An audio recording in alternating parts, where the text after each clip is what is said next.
Hey guys, so this is going to be a video that I got from a question on Twitter about hedge funds and how they affect us as traders. I think there's a lot of blame and misconception and problems that go on with hedge funds and what people think they do, and they think they prey on traders and they're anti-trading and these type of things. But a lot of people don't even know kind of the basics behind hedge funds. So first, what is my criteria to judge this, right? What have I done to make me an quote unquote expert on hedge funds? Well, I worked for a hedge fund administrator company for about 7 years.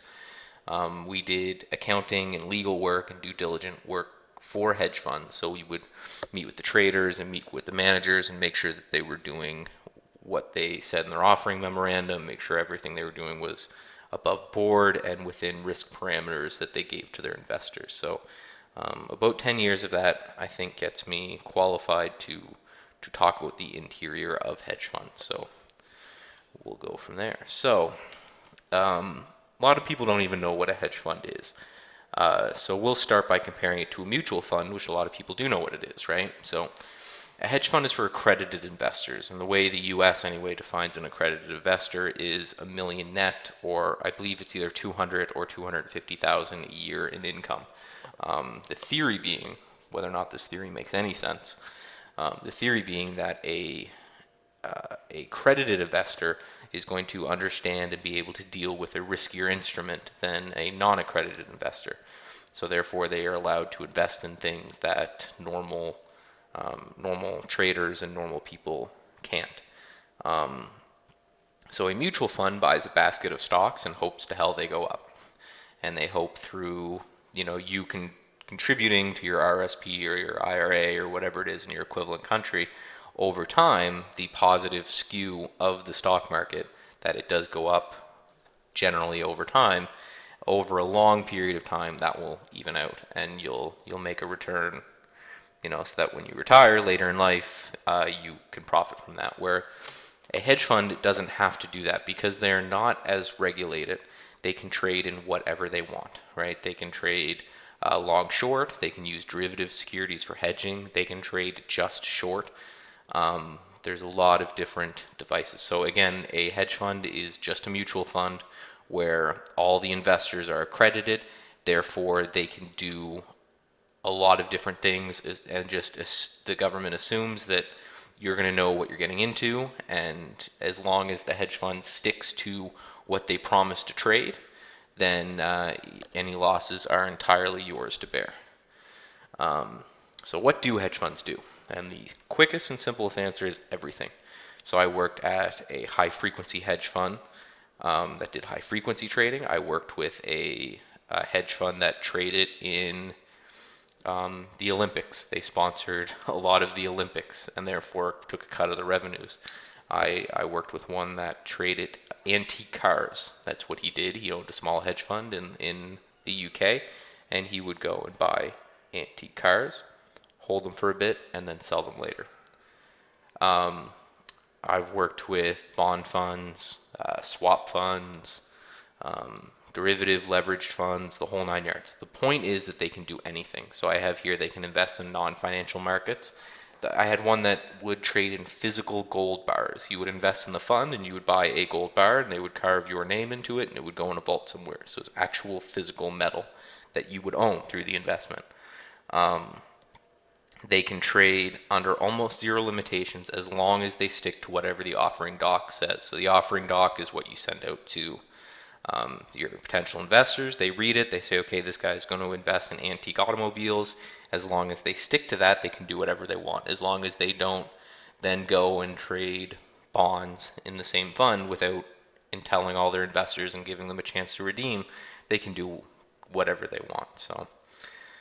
So last note here, they have been proven, although they can compound a market move, they cannot create a market move. There has been exhaustive study done after 2008 on whether or not hedge funds can cause a substantial market move in one direction or another. The answer is that they can't. They can, it's been proven that they can exacerbate a move. So if there is a drop, having more hedge funds involved in that drop will move it forward. But they cannot create any substantial long-lasting move.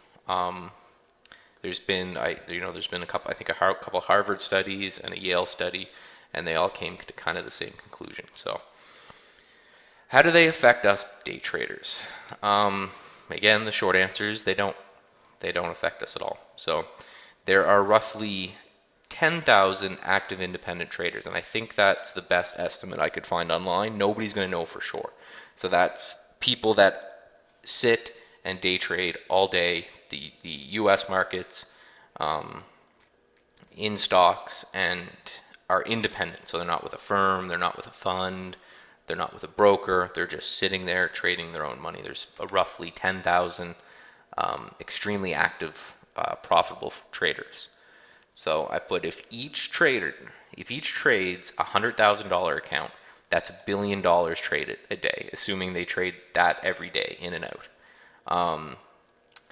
So that's $1 billion, which is about half of a small hedge fund, right? You got to remember that a small hedge fund is about the $1 million range, $1 to $2 million.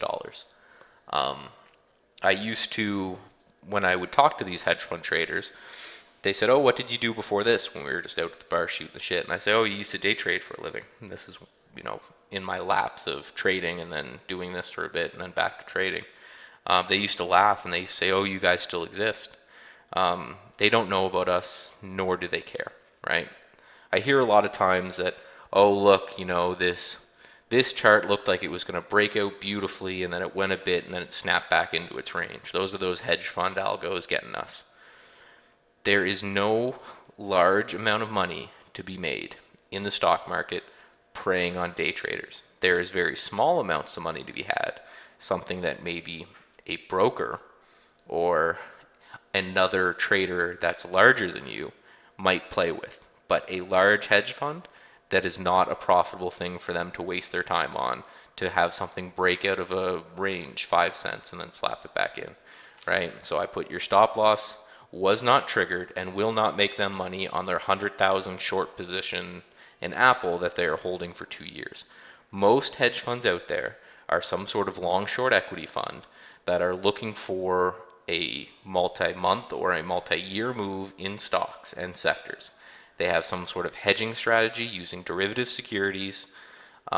They're swapping out accounts. They're repoing out accounts.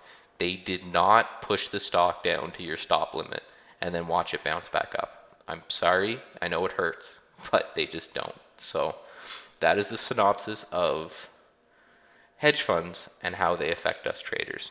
You are much better spent with your time and energy if you're blaming a market move on a hedge fund, if you're blaming a market move on a prop firm, if you're blaming a market move on another participant. Your time is much better spent finding a different style of trading. Find a different strategy. If your strategy no longer works, don't sit there and blame the hedge funds. Just try something else. So there will be another video about this, about prop firms, which is another question that I got, and I'll do that next week. And there'll be a live trading video that will hopefully be up in the next few days. So until I talk to you guys next, trade safe.